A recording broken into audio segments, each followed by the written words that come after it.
Waalaikumsalam warahmatullahi wabarakatuh. Pak Ustadz, apa yang dimaksud dengan iblis, jin, setan?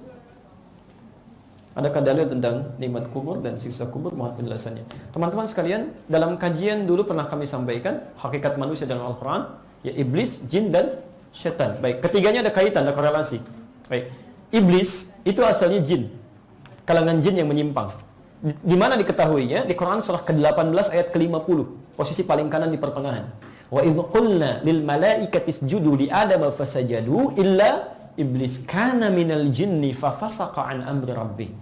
Baik, ketika kami firmankan kalian semua malaikat kalangan jin sujud hormat pada Adam, semua sujud kecuali iblis. Siapa iblis itu? Kata Allah, kana minal jinni, dia termasuk kalangan jin, tapi bukan jin biasa. Fafasaqa an amri rabbih, jin yang menyimpang. Ya, penyimpangan dari tuntunan agama disebut dengan fasaq. Orangnya disebut dengan fasik. Ya, pernah dengar orang fasik? Fasik itu yang keluar dari ketentuan agama. Jelas ya? Baik, maka jin menyimpang ini disebut dengan iblis. Ya. Kenapa dia menyimpang? Karena ada perasaan sombong dalam dirinya. Quran surah ke-7 ayat ke-12. Ya, ma mana'aka alla tasjuda id amartuk. Kenapa kamu tidak mau sujud ketika saya perintahkan? Kata Allah, bukan sujudnya yang penting, tapi saya perintahkan. Saya ingin lihat kamu taat tidak pada saya. Ya. Di saat kita sholatnya, saat sholat kita tunaikan pun, Allah nggak butuh dengan sholat kita. Tidak butuh, semuka bumi tidak sholat, tidak akan menurunkan status Allah sebagai Tuhan. Yang butuh kita sebagai ujian ketaatan plus untuk mendapatkan rahmat dari Allah Subhanahu wa taala. Di balik salat ada kebutuhan yang kita mohonkan tadi. Nah, kenapa dia tidak mau salat? Diteruskan ayatnya. Tidak mau sujud kepada Adam.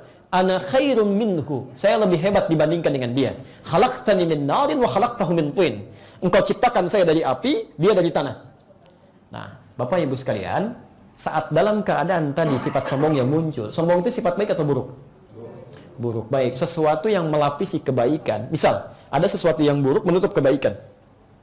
Itu dalam bahasa Arab disebut dengan balasa. Tapi kalau yang baik menutup yang kotor disebut dengan labisa. Lam, ba, sin. Makanya pakaian disebut dengan libas, karena di antara fungsi pakaian ini menutup aurat yang tampak dari diri kita. Ya, hal-hal yang tidak disukai. Jelas ya? Sebut dengan libas. Baik, sebaliknya yang kotor menutup yang baik disebut dengan balasa.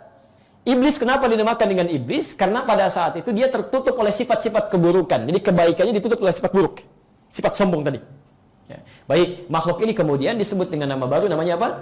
Iblis. Sudah menggoda Adam belum? Belum menggoda. Dia baru menyimpang. Makanya ketika dia menyimpang, oleh Allah diklarifikasi, kenapa kamu begitu? Mudah bagi Allah untuk menyimpulkan, kamu sombong, kamu keluar dari sini. Tapi Allah kemudian, bertanya kepada iblis bukan karena tidak tahu, untuk menunjukkan jawaban kepada para malaikat dan jin pada saat itu, mendengar langsung dari lisan mereka.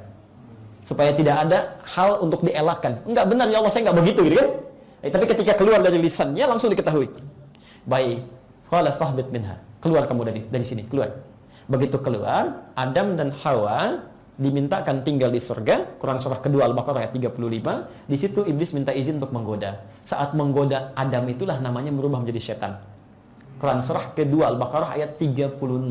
Posisi paling kiri di pertengahan. Fa'azallahuma syaitanu anha. Begitu mulai menggoda Adam, maka namanya disebut dengan setan. Jadi setan itu sifatnya, bukan makhluk. Ya, dari kata syaitana yang menjauhkan. Awas, sesuatu yang menjauhkan dari kebaikan kepada Allah itu namanya syaitana, sifatnya syaitan. Jadi setiap sifat apapun bisa melekat kepada iblis yang tak nampak, jin, bisa melekat pada manusia. Di sama manusia pun ketika menjauhkan orang lain misalnya dari ketaatan kepada Allah, saat yang bersamaan dia sedang disifati dengan sifat setan. Karena itu ketika Anda memohon kepada Allah supaya dilindungi dari sifat setan, lihat kalimatnya. Ini paling dihafal oleh kita.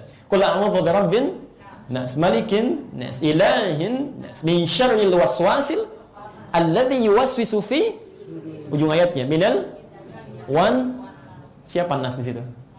Manusia. Karena manusia pun bisa memiliki sifat-sifat yang menjauhkan orang lain dari ketaatan kepada Allah. Mau kemana kamu?